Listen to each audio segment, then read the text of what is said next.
Hey guys ನಮಸ್ಕಾರ, ಎಲ್ಲರೂ ಹೇಗಿದ್ದೀರಾ? ನಾನಂತೂ ಸಕ್ಕತ್ತಾಗಿದ್ದೀನಿ. ವೆಲ್ಕಮ್ ಬ್ಯಾಕ್ ಟು ನಮ್ಮ ಹೊಸ ವಿಡಿಯೋ. ಸೊ ನಾನಿವತ್ತು ನಿಮಗೆ ಒಂದು ಪವರ್ ಬ್ಯಾಂಕ್ ಬಗ್ಗೆನೇ ತಿಳಿಸ್ಕೊಡ್ತಾ ಇದ್ದೀನಿ.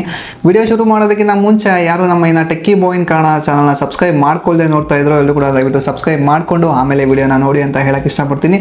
ಸೊ ಬನ್ನಿ ವಿಡಿಯೋನ ಶುರು ಮಾಡೋಣ. ಓಕೆ, ಸೊ ನಾನಿವತ್ತು ನಿಮಗೆ ಅಮ್ರಾನ್ ಏರೋಸೆನ್ಸ್ ಸ್ನ್ಯಾಪ್ ಅನ್ನೋ ಒಂದು ಪವರ್ ಬ್ಯಾಂಕ್ ಬಗ್ಗೆನೇ ಇವತ್ತು ನಿಮಗೆ ತಿಳಿಸ್ಕೊಡ್ತಾ ಇದ್ದೀನಿ. ಸೊ ಬನ್ನಿ ಜಾಸ್ತಿ ತಡ ಮಾಡದೆ ವಿಡಿಯೋನ ಶುರು ಮಾಡೋಣ. ನನ್ನ ಬಳಿ ಇದೆ ಇವತ್ತು ಒಂದು ಅಮ್ರಾನ್ ಅವರ ಏರೋಸೆನ್ಸ್ ಸ್ನ್ಯಾಪ್ ಅನ್ನೋ ಒಂದು ಮಾಡೆಲ್ನ ಪವರ್ ಬ್ಯಾಂಕು. ಇದು 10,000 mAh ಬ್ಯಾಟ್ರಿಯನ್ನು ಹೊಂದಿದೆ. ಸೊ ಪ್ರೈಸ್ ಬಂದುಬಿಟ್ಟು 1,499 ರೂಪಾಯಿ. ಎಲ್ಲ ಕಾರ್ಡ್ ಆಫರ್ಸು ಇನ್ಕ್ಲೂಡ್ ಆಗಿ 1,499 ರೂಪಾಯಿಗೆ ಎಫೆಕ್ಟಿವ್ ಆಗಿ ನಾವು ಕೂಡ ಅಮೆಝಾನಲ್ಲಿ ಪರ್ಚೇಸ್ ಮಾಡಿದ್ದು. ಸೊ ವಿಡಿಯೋನ ಕೊನೆವರೆಗೂ ನೋಡಿ, ಆಮೇಲೆ ಏನಾದರೂ ನಿಮಗೆ ಇಷ್ಟ ಆಯಿತು ಅಂತ ಅಂದರೆ ನೀವು ಕೂಡ ಅಮೆಝಾನಲ್ಲಿ ತೊಗೋಬೋದು. ಲಿಂಕನ್ನು ಡಿಸ್ಕ್ರಿಪ್ಷನಲ್ಲಿ ಕೊಟ್ಟಿರ್ತೀನಿ. ಓಕೆ, ಸೊ ಬನ್ನಿ ಜಾಸ್ತಿ ತಡ ಮಾಡದೆ ವಿಡಿಯೋನ ಶುರು ಮಾಡೋಣ. ಅನ್ಬಾಕ್ಸಿಂಗ್ ಮಾಡೋಣ, ಏನೇನಿದೆ ಅಂತ ನೋಡೋಣ, ಅದ್ರ ಬಗ್ಗೆ ಸ್ವಲ್ಪ ಡಿಸ್ಕಸ್ ಕೂಡ ಮಾಡೋಣ. ಓಕೆ, ಆಲ್ರೆಡಿ ನಾನು ಅನ್ಬಾಕ್ಸ್ ಮಾಡಿ ಸ್ವಲ್ಪ ದಿನ ಯೂಸ್ ಮಾಡಿ ಆಮೇಲೆ ವಿಡಿಯೋನ ಅಪ್ಲೋಡ್ ಮಾಡ್ತಾ ಇರೋದು. ಸೊ ಒಂದು ಫಾರ್ಮಾಲಿಟೀಸ್ಗೋಸ್ಕರ ಅನ್ಬಾಕ್ಸ್ ಮಾಡ್ತಾಯಿದ್ದೀನಿ ಅಷ್ಟೇ, ತಲೆ ಕೆಡಿಸ್ಕೊಬೇಡಿ. ಸೊ ಬಾಕ್ಸಲ್ಲಿ ಇನ್ನೊಂದು ಬಾಕ್ಸ್ ಇದೆ. ಈ ಬಾಕ್ಸ್ನ ಮತ್ತೆ ಓಪನ್ ಮಾಡಬೇಕು.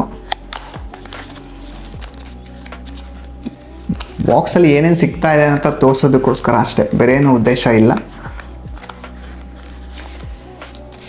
ಬಾಕ್ಸಲ್ಲಿ ನಿಮಗೆ ಒಂದು ಪವರ್ ಬ್ಯಾಂಕ್ ಸಿಗ್ತಾ ಇದೆ, ಇದ್ರ ಬಗ್ಗೆ ಆಮೇಲೆ ಮಾತಾಡ್ತೀನಿ. ಇನ್ನೊಂದು ಮ್ಯಾಗ್ ಸೇಫ್ ಅಂತ, ಇದು ರಿಂಗು, ಇದ್ರ ಬಗ್ಗೆ ಆಮೇಲೆ ಮಾತಾಡ್ತೀನಿ. ಸೊ ನೆಕ್ಸ್ಟ್ ಒಂದು ಯೂಸರ್ ಮ್ಯಾನ್ಯಲ್ ಬೇರೆ ಕೊಟ್ಟಿದ್ದಾರೆ. ರಿವ್ಯೂ ಕೊಡಬೇಕಂತೆ, ರಿವ್ಯೂ ಆಮೇಲೆ ಕೊಡೋಣ. ಸೊ ಅದು ಬಿಟ್ಟರೆ ಒಂದು ಚಾರ್ಜಿಂಗ್ ಕೇಬಲ್ ಸಿಗ್ತಾ ಇದೆ ಗುರು. ಚಾರ್ಜಿಂಗ್ ಕೇಬಲ್ ಬಿಟ್ಟರೆ ಬೇರೆ ಏನು ಕೂಡ ಬಾಕ್ಸಲ್ಲಿ ಇಲ್ಲ. ಸೊ ಇದಿಷ್ಟು ಈ ಬಾಕ್ಸಲ್ಲಿ ಸಿಗ್ತಾ ಇದೆ. ಒಂದು ನೋಟ್ ಕೊಟ್ಟಿದ್ದಾರೆ.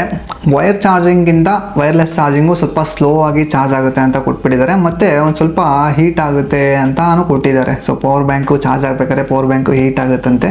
ಸೊ ಇದಿಷ್ಟು ಎರಡು ನೋಟ್ ಕೊಟ್ಬಿಟ್ಟಿದ್ದಾರೆ ಆಲ್ರೆಡಿ. ಇದ್ರ ಬಗ್ಗೆ ನಾವು ಆಮೇಲೆ ಡಿಸ್ಕಸ್ ಮಾಡೋಣ. ಸೊ ಟೋಟಲಿ ಈ ಒಂದು ಬಾಕ್ಸಲ್ಲಿ ಒಂದು ಪವರ್ ಬ್ಯಾಂಕು ಮತ್ತು ಒಂದು ಟೈಪ್ ಸಿಯಿಂದ ಟೈಪ್ ಸಿಗೆ ಚಾರ್ಜಿಂಗ್ ಕೇಬಲ್ಲು ಮತ್ತು ಒಂದು ಮ್ಯಾಗ್ನೆಟಿಕ್ ರಿಂಗು. ಸೊ ಇದಿಷ್ಟೇ ಬರ್ತಾ ಇರೋದು ಬಾಕ್ಸಲ್ಲಿ. ಇದು ಬಿಟ್ಟರೆ ಒಂದು ಮಾಮೂಲಿ ವಾರ್ನಿಂಗ್ ಕಾರ್ಡ್ ಒಂದಿದೆ, ಒಂದು ರಿವ್ಯೂ ಕಾರ್ಡ್ ಒಂದಿದೆ. ಸೊ ಇದು ಬಿಟ್ಟರೆ ಬೇರೆ ಏನು ಕೂಡ ಇಲ್ಲ ಬಾಕ್ಸಲ್ಲಿ. ಯೂಸರ್ ಮ್ಯಾನ್ಯಲ್ ಕೂಡ ಇತ್ತು, ಎಲ್ಲೋ ಬಿಸಾಕ್ಬಿಟ್ಟಿದ್ದೀನಿ ಅವಾಗಲೇ. ಈಗ ಚಾರ್ಜಿಂಗ್ ಕೇಬಲ್ ಬಗ್ಗೆ ಮಾತಾಡೋದಾದ್ರೆ ಏನಿಲ್ಲ, ಟೈಪ್ ಸಿಯಿಂದ ಟೈಪ್ ಸಿ ಪೋರ್ಟು, ಒಂದು ಚಿಕ್ಕ ಕೇಬಲ್ಲು. ಇದು ನೀವು ಚಾರ್ಜ್ ಹಾಕೊಳ್ಳೋದಕ್ಕೆ ಯೂಸ್ ಮಾಡ್ಬೋದು, ಚಾರ್ಜಿಂಗ್ ಇನ್ಪುಟ್ ಕೊಡೋದಕ್ಕೂ ಯೂಸ್ ಮಾಡ್ಕೊಬೋದು, ಚಾರ್ಜರ್ ಇಲ್ಲ ಅಂತ ಅಂದರೆ. ಓಕೆ, ಸೊ ಇದು ಈ ಮ್ಯಾಗ್ನೆಟಿಕ್ ರಿಂಗ್ ಏನಪ್ಪ ಕೆಲಸ ಅಂತ ಅಂದರೆ, ನಾರ್ಮಲಿ ಇದು ಮ್ಯಾಗ್ನೆಟಿಕ್ ಸೇಫ್ ಇರುತ್ತೆ. ಐಫೋನ್ಗೆ ಅದಕ್ಕೆಲ್ಲನೂ ಕೂಡ ಡೈರೆಕ್ಟಾಗಿ ಇಟ್ಟರೆ ಕಚ್ಕೊಳ್ಳುತ್ತೆ. ಸೊ ನೋಡಿ ತೋರಿಸ್ತೀನಿ. ಸೊ ಜಸ್ಟ್ ಈ ಥರ ಇಟ್ಟರೆ ಅದು ಸ್ಟಿಕ್ ಆಗುತ್ತೆ, ಸೊ ಬೀಳೋದಿಲ್ಲ. ಚಾರ್ಜ್ ಕೂಡ ಆಗ್ತಾ ಇರುತ್ತೆ.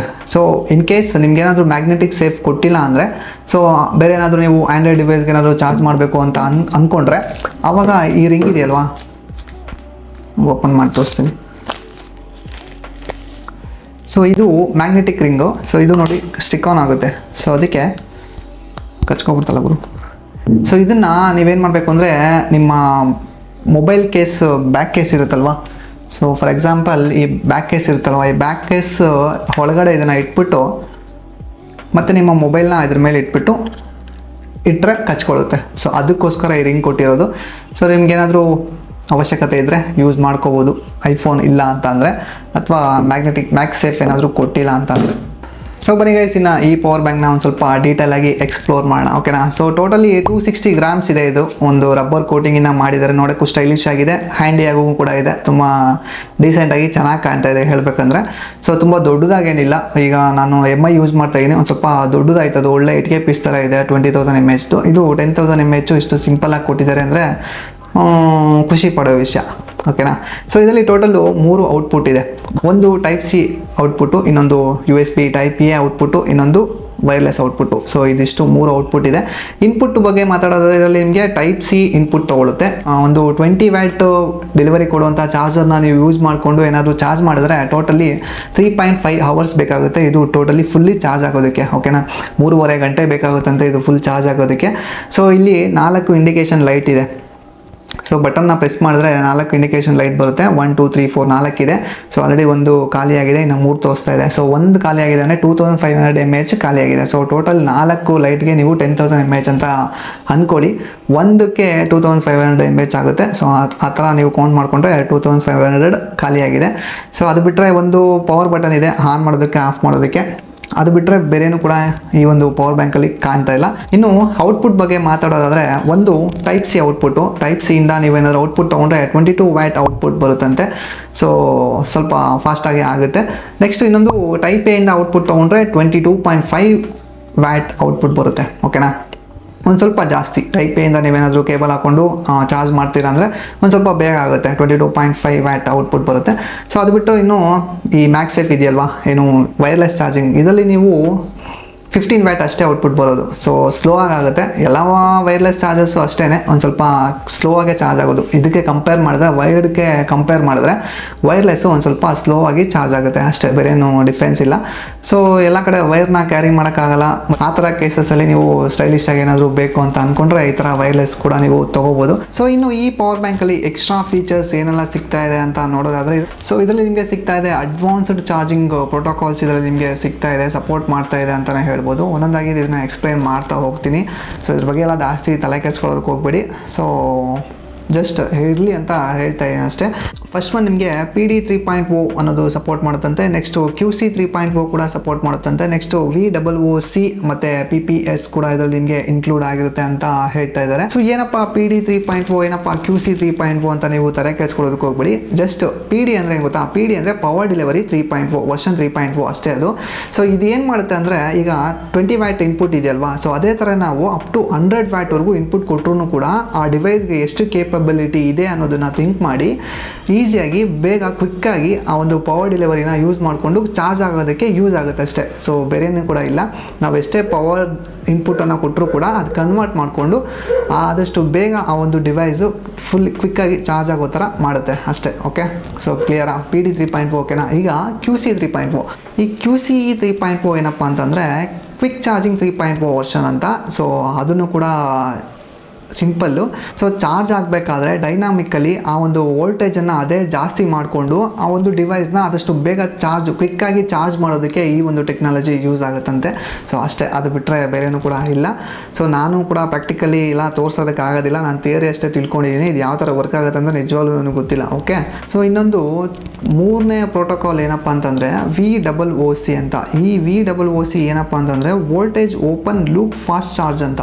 ಸೊ ಈ ಒಂದು ಟೆಕ್ನಾಲಜಿ ಏನಕ್ಕೆ ಯೂಸ್ ಆಗುತ್ತೆ ಅಂದರೆ, ಲೋ ವೋಲ್ಟೇಜ್ ಇರೋ ಒಂದು ಪವರ್ನ ತೊಗೊಂಡು ಹೈ ಕರೆಂಟನ್ನು ಅಪ್ರೋಚ್ ಮಾಡಿ ಆ ಒಂದು ಡಿವೈಸು ಫಾಸ್ಟಾಗಿ ಚಾರ್ಜ್ ಆಗೋದಕ್ಕೆ ಯೂಸ್ ಆಗುತ್ತಂತೆ. ಸೊ ಇನ್ನು ಈ ನಾಲ್ಕನೇ ಪ್ರೋಟೋಕಾಲ್ ಏನಪ್ಪ ಅಂತಂದರೆ PPS, ಪ್ರೋಗ್ರಾಮ್ಡ್ ಪವರ್ ಸಪ್ಲೈ ಅಂತ. ಸೊ ಇದು ಏನು ಮಾಡುತ್ತಂದರೆ, ಸೊ ನಾವು ಒಂದು ಡಿವೈಸ್ನ ಚಾರ್ಜ್ ಮಾಡಬೇಕಾದ್ರೆ ವೋಲ್ಟೇಜಸ್ನ ಅದೇ ಅಡ್ಜಸ್ಟ್ ಮಾಡಿಕೊಂಡು ಒಂದು ಆಪ್ಟಿಮೈಸ್ ಚಾರ್ಜಿಂಗ್ ಅಂತ ಒಂದು ಆಪ್ಷನ್ ಬರುತ್ತೆ ನೋಡಿ, ಆ ಥರ ವರ್ಕ್ ಆಗುತ್ತೆ. ಸೊ ಇದರಿಂದ ಏನಾಗುತ್ತೆ ಅಂದರೆ ಬ್ಯಾಟ್ರಿ ಲೈಫು ಬೇಗ ಹಾಳಾಗದೇ ಇರೋ ಥರ ಇದು ಕಾಪಾಡುತ್ತಂತೆ. ಸೊ ಅದಷ್ಟೇ ಈ ಒಂದು ಪ್ರೋಟೋಕಾಲ್ನ ಒಂದು ಅಡ್ವಾಂಟೇಜು. ಓಕೆನಾ. ಸೊ ಇದಿಷ್ಟು ಈ ಒಂದು ಚಿಕ್ಕ ಪವರ್ ಬ್ಯಾಂಕ್ನ ಒಂದು ಕತೆ. ಈಗ ಬನ್ನಿ ಚಾರ್ಜಿಂಗ್ ಯಾವ ಥರ ಆಗುತ್ತೆ ಅನ್ನೋದನ್ನು ಟೆಸ್ಟ್ ಮಾಡೋಣ. ಓಕೆ, ಸೊ ನೋಡಿ ನಮ್ಮದು iPhone 12 ಜಸ್ಟ್ ಯಾವ ಥರ ಚಾರ್ಜ್ ಆಗುತ್ತೆ ಅಂದರೆ ಈ ಥರ ಇಟ್ಟರೆ ಸಾಕು,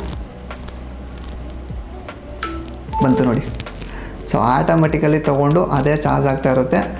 ಆರಾಮಾಗಿ ನಾವು ಯೂಸ್ ಮಾಡೋಂಗಿದ್ರೆ ಯೂಸು ಮಾಡ್ಬೋದು, ಯಾವುದೇ ರೀತಿ ಪ್ರಾಬ್ಲಮ್ ಇಲ್ಲ ನೋಡಿ, ಬೀಳೋದು ಇಲ್ಲ, ಗಟ್ಟಿಗೆ ಇಟ್ಕೊಂಡಿರುತ್ತೆ. ಮತ್ತು ಇನ್ನೊಂದು ಏನಂದರೆ ಸ್ಟ್ಯಾಂಡ್ ಬೈ ಮೋಡ್ ಬರುತ್ತೆ ನೋಡಿ ಐಫೋನಲ್ಲಿ. iOS 18 ಅಪ್ಡೇಟ್ ಆದಾಗಿಂದ ಇದು ಒಂದು ಬರ್ತಾ ಇದೆ ಅಲ್ವಾ, ಆ ಥರ ಒಂದು ನೈಟೆಲ್ಲ ಬೆಡ್ ಲ್ಯಾಂಪ್ ಥರ ಈ ಥರ ಇಟ್ಕೊಂಡ್ರೆ ಇಲ್ಲೊಂದು ಗಡಿಯಾರ ಬರುತ್ತೆ, ಒಂದು ಟೈಮ್ ಎಲ್ಲ ಓಡ್ತಾ ಇರುತ್ತೆ ನೋಡಿ, ಅದೆಲ್ಲ ಇದರಲ್ಲಿ ವರ್ಕ್ ಆಗುತ್ತೆ.